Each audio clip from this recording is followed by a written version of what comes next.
So talking to Andy backstage, I was telling him he's probably one of the most recognizable voices for meditation. And so maybe people don't recognize his face, but how many people have downloaded or tried the Headspace app? Okay.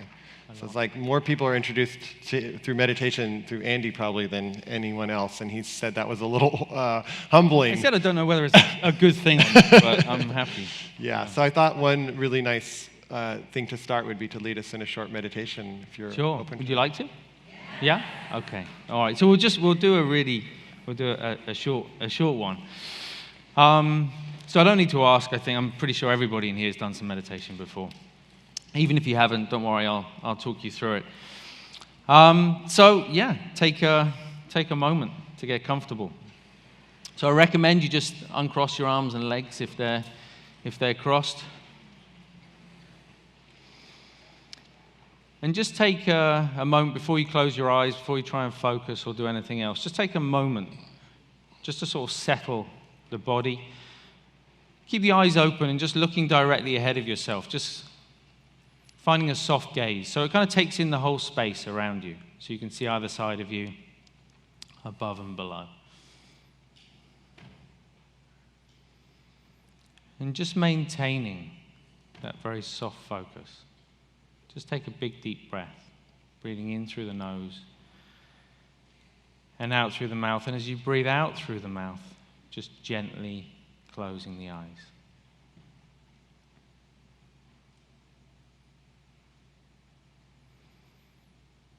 So as you close the eyes, just starting to notice the other sensations. That feeling of contact, the body against the seat beneath you, feet on the floor, and the hands, the arms just resting on the legs.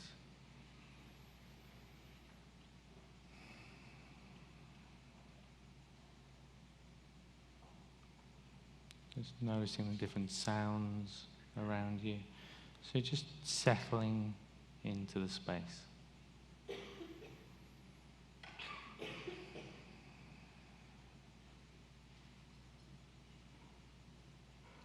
And just noticing how the body feels this morning. So whether there's a heaviness or a lightness to the body.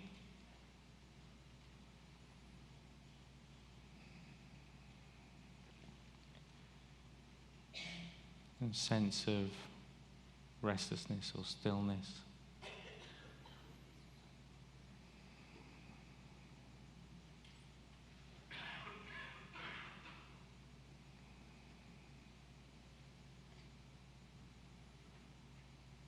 Notice how the breath feels in the body.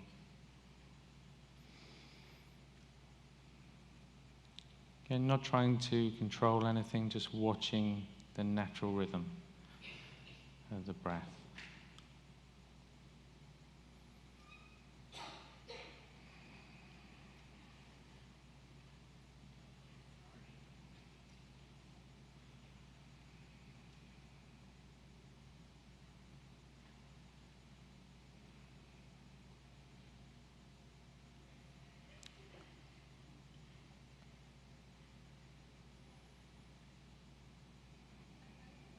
So just noticing when the mind has wandered off.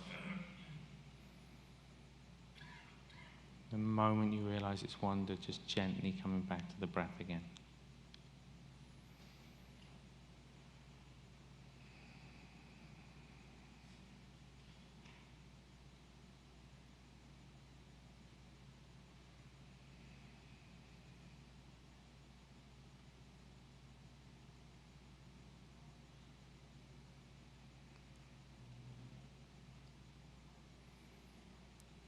Then just gently coming back to that feeling of contact. First the body on the seat, the feet on the floor, the hands and the arms on the legs.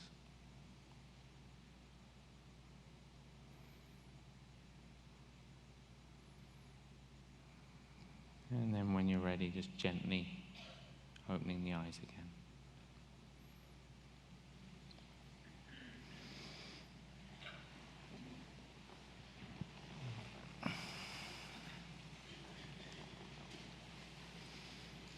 So in the introduction, we described you. We described you as a former Buddhist monk, and my guess is there weren't a lot of people from your high school or college taking that path. Not so many. Not so many. So I thought one interesting way to begin would just be to talk about how that path was chosen for you. And my guess is it wasn't an easy decision, or at least your high school counselor probably didn't suggest it to you. He didn't. You know, my high school counselor he asked me what I wanted to be. Yeah. And my mum at the time was a massage therapist. And I said I wanted to be a massage therapist. And he said, "You're a pervert." So this was the kind of town I grew up in. Yeah. And they sent me on work experience, and he sent me to a hairdresser's. And I said, "But I said I wanted to be a massage therapist." He was like, "Yeah, it's more or less the same thing." So this was kind of the mentality. Yeah. But yeah, meditation was around for me pretty early on. Mum took us to meditation classes probably when I was like 10 or 11 years old. So it was kind of there in the house, and it wasn't maybe as left field as it sounds. Definitely in my later teens, I kind of went through a few things that were quite difficult to deal with, sort of losing friends and that kind of thing. One accident in particular that really kind of made an impact, a car accident. And I think it had, people often ask kind of what makes you become a Buddhist monk, you know, or nun. I think for me it was twofold. Like, people often say, was it an escape, you know? And I think in some ways there was an element of that. I think there almost needs to be like a sense of desperation to go and do something like that. But there was also a kind of, like, I see it as a more sort of positive kind of search as well, that feeling of there must be something more to life than this. Because I'd gone to university, I did sort of sports science, and I was living a very normal kind of student life.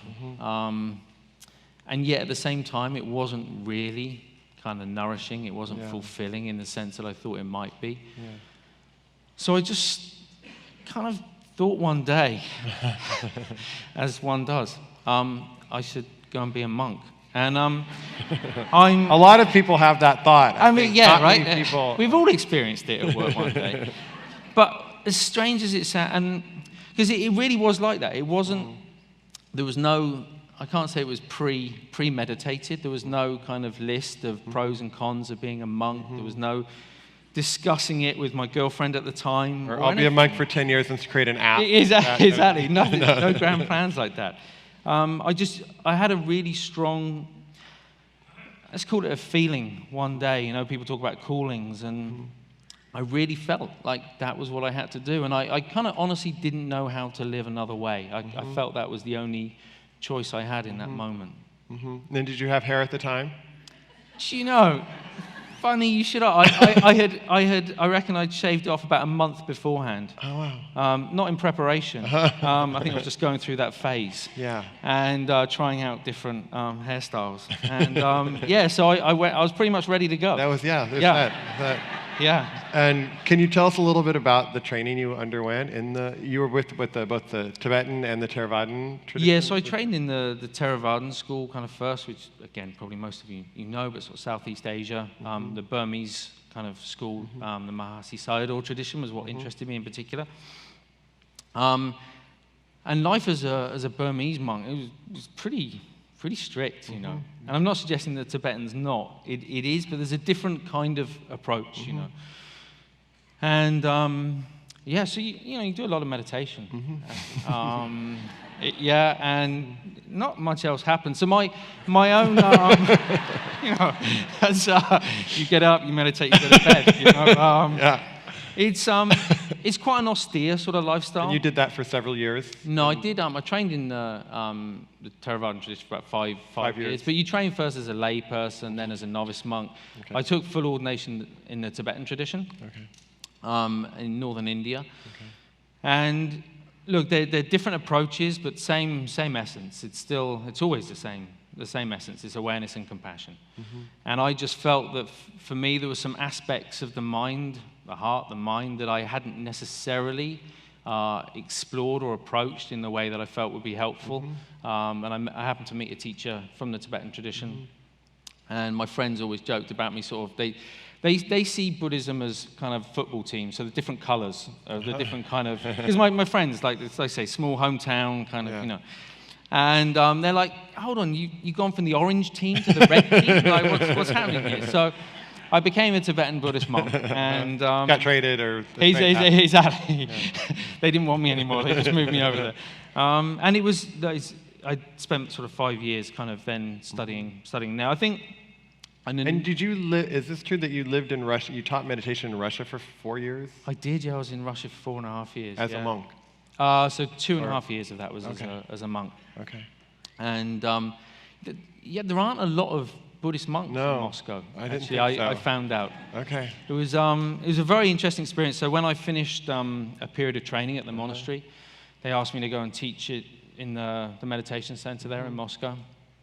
And I thought, wow, that sounds fun. That sounds exotic. And it was. I have to say that Russia gets a lot of bad press, especially at the moment. And I have to say that the people that I met and the community that I sort of lived in and around, they were incredible people, and very passionate about Dharma, about meditation, and I feel really fortunate to have spent that time there. I learned a lot, and I would say even the beginnings of Headspace kind of happened in Moscow. I started to see kind of lay people coming along to the center who really wanted to learn meditation, but were really struggling to get past the whole kind of guy in robes, incense, bells, and all that stuff, you know. Yeah. And I get it, you know, because at one time I thought the same thing, you know. So I started to think, you know, well, what does this look like outside of the monastery? What does this look like in a suit instead of robes? So it was really, that was the beginning of that thinking, I would say. And so when you met your co-founder, Rich, this was about 8 or 9 years ago. Yeah. And so I think there's an update, so it's been downloaded 21 million times, I think is close the latest. To, yeah. Did you guys have any sense back then of like, wow, we're onto something, people are going to be, the phone is the new entry point? We're both ridiculously optimistic. So I think definitely there was a sense. I think meditation is timeless and it's universal. So there was no surprise that meditation was going to be, you know, going to become a thing. At the same time, I don't think either of us really understood the scale and the potential. I do remember a conversation really early on, you know, kind of maybe even in the first month, where we very kind of foolishly said, I don't know who was fooling who, you know, but we sat and chat in front, you know, with each other, and we said, look, if we could reach somewhere between 10 and 100 million people, we would feel like we had made a meaningful kind of impact in the world, you know, and we're on the way. You know, I think it's a good start. I feel like it's not just about the introduction, it's also about how to maintain a stable practice. Because I think there are lots of things that we get excited about in life and we try it and it's like, oh, this is so good, and then we don't necessarily do it all the time. So I think that's kind of the next kind of challenge is, you know, is how to really create a stable practice with community. Yeah, beautiful, beautiful. And so how do you, because you were very impacted by your teachers, I'm sure, and that community around it.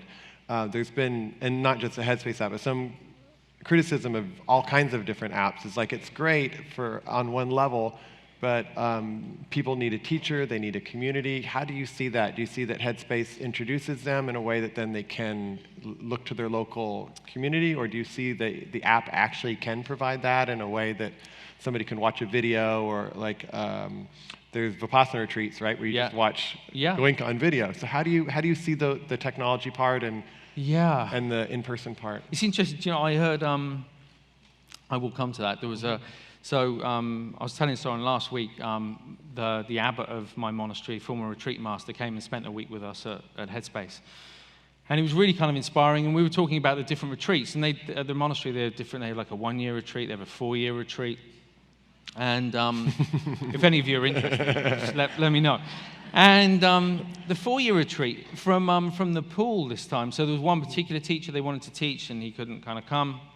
So into the 4-year retreat, they were beaming him in every day via Skype, you know. And I was like, wow, like, you know, and they really kind of feel that works. I think there's two different things. I think there's the teacher and there's the medium. So when my teacher was out last week, he was saying the thing that kind of concerned him most was that whoever is doing the teaching, whatever the medium, that they have direct experience, that they have the practice. But then as the medium itself, look, we've seen over the years, there have been many mediums through which to kind of express Dharma and meditation. And I feel like the app is just one. We never set out kind of to create an app.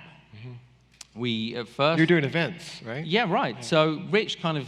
When I met Rich, and I stand by this, the app will never work. You know, Rich said to me we should create the Nike Plus of meditation. Now, bear in mind, I don't think I even had a phone at this time. I definitely didn't know what an app was. I said, no, look, there has to be a teacher in the room. You know, this isn't going to work otherwise. So we started doing events, and we did events for sort of 2 years or so. And eventually people kind of said, oh, it'd be really nice to have something to take home. So we're like, okay, well, maybe that's okay, you know, and so started recording some. And then people who couldn't come to the event said, well, can we buy those things? And so eventually it became an app. And I was of the belief when we started that there had to be a teacher in the room. Got it. And I've been proved wrong, as I have been many times in my life. But I've kind of been proved wrong because we now have people who've used it 3 or 4 years, every single day, and who write in and say, it's changed my life. And I'm happy to be proved wrong, but I never would have believed that little amount of meditation a day kind of would make that much difference to that many people. Yeah. And do you feel how do you orient towards like if there's a teacher can kind of guide, like I'll do an interview with you and I'll kind of guide. Do you have a sense that they can guide themselves through the variety of meditations that are on the... I think there's still a lot more work for us to do in terms of personalization, and it's something we're working really hard on at the moment in terms of recommendations and how people can actually find their journey. So I think it can be quite overwhelming if you come to an app and there's all this couple of thousand hours of content, and where do you start? And even if you know where to start, where then do you go? So I think we have a lot of work to do on that. But my favorite still, like the team won't like this because they've done so much work in the last like 4 or 5 years. But when we first launched, it was version 1. I don't know if there'll be anyone here who used version 1, but it was basically 365 days in a row. Okay. And once you got on the train, you either stayed on the train or you got off. Like there were no other routes you could kind of go. So in that sense, I really liked it as a teacher because I knew what had been yesterday, and I kind of knew where we were going. So there was a sense of that.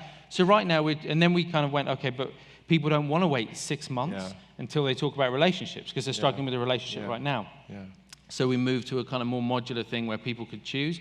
And right now we're trying to kind of find, well, what's the in-between, what's the sweet spot? Where you still feel like there's a sense of kind of guidance, someone holding your hand, but equally you can access content that you need right now. Beautiful. And how do you, you're probably one of the busiest meditation teachers I know in the sense of you're in the studio a lot, and you have, I don't know how many employees now, there's a growing company with a couple hundred employees?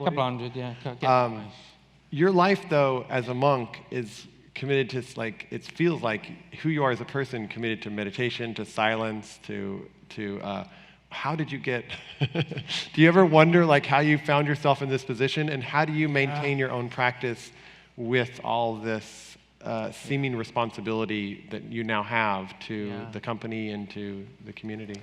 Well, my wife, my children, my friends, and my family keep me incredibly grounded in my life.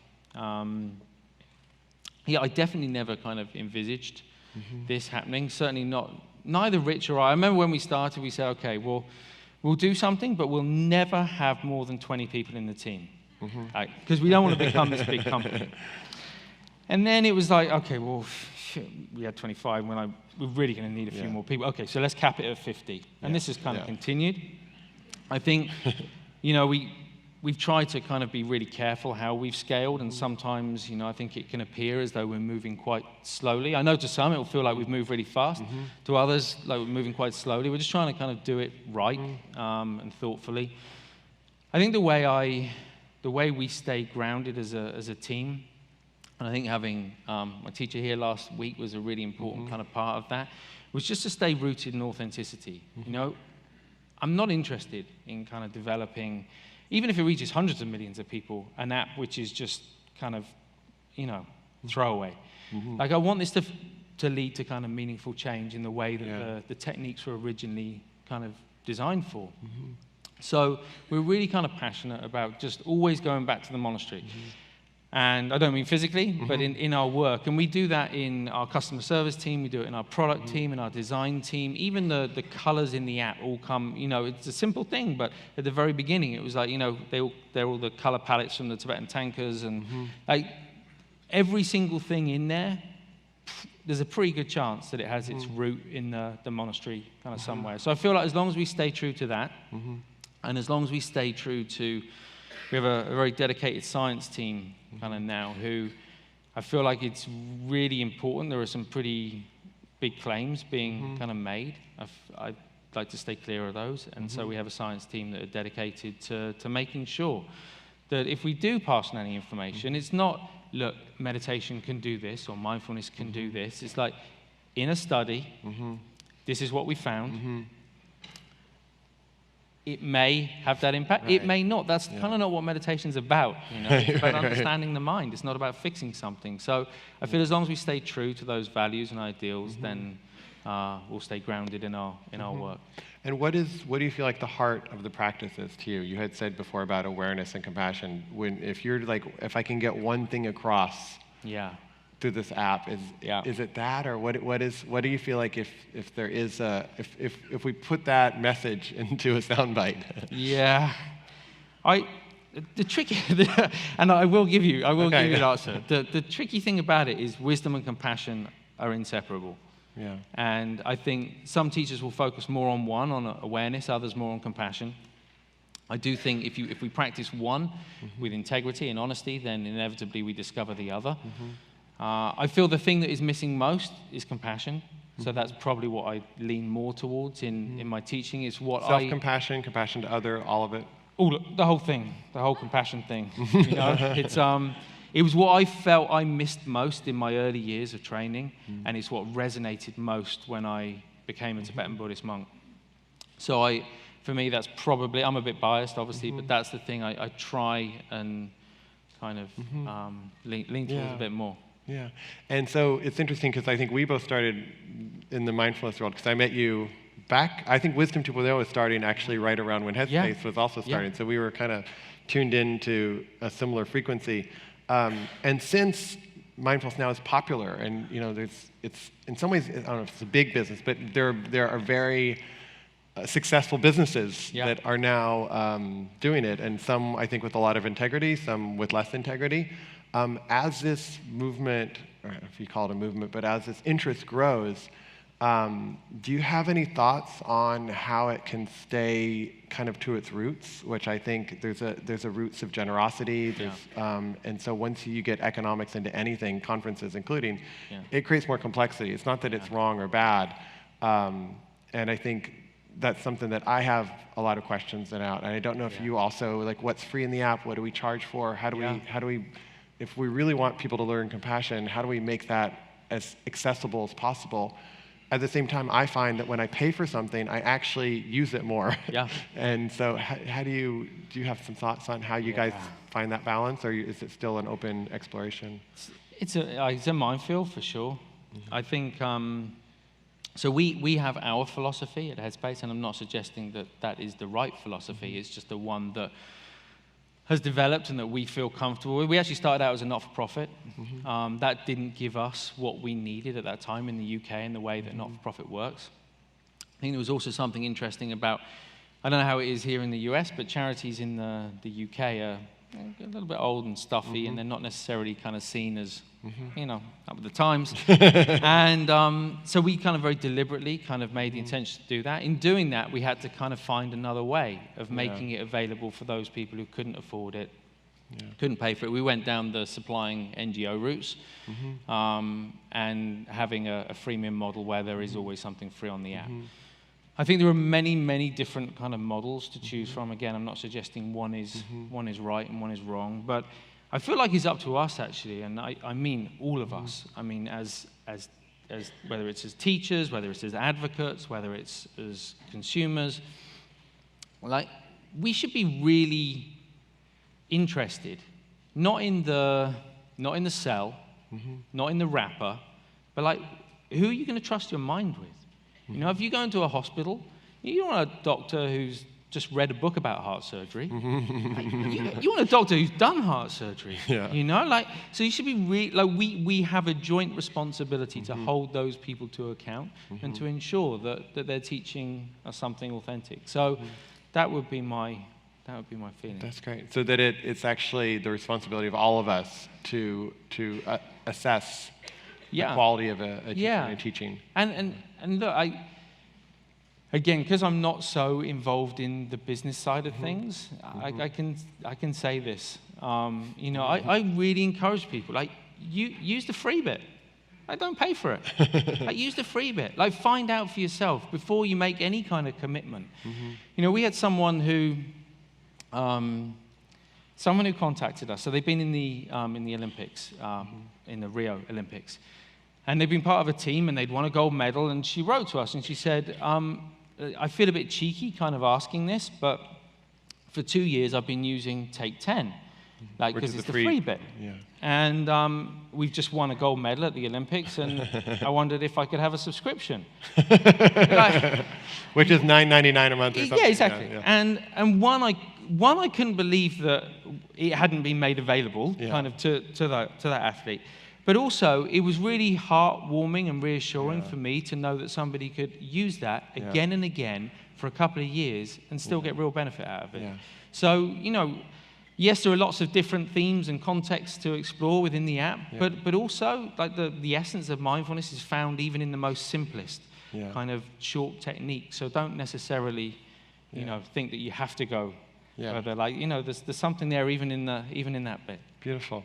So our time is almost up. Is there anything you want to leave us with that you didn't get a chance to mention that you want to add in? This is the Mindfulness in America conference, and I was really happy to have you here because I think both I appreciate you as a person, and I also feel like the interplay with technology and mindfulness is something we have to explore. If we don't involve ourselves, we're missing a big opportunity. Yeah. But is there anything that you want to leave us with as parting words? No, I would. We were talking off stage just a moment ago, and someone was saying kind of how the fitness movement had grown over the years, and how there are now 10 times more people wearing fitness clothes than there are actually exercising, and how the same had happened in yoga, and kind of now everyone's walking around in yoga pants, which is great. They look awesome, but they're probably not doing yoga. And all I would say is the same is true of meditation. We can sit here and we can talk about it today, and you can go home and you can read about it. You can even download an app and have it on your phone. But unless we're doing the practice, the change doesn't happen. Yeah. So let's not do another fitness revolution. Let's not do another yoga revolution. Let's create a revolution where we do actually kind of practice. Inner revolution. Exactly. Beautiful. Thank you. Thank you. Thank you so much. I mean, yeah.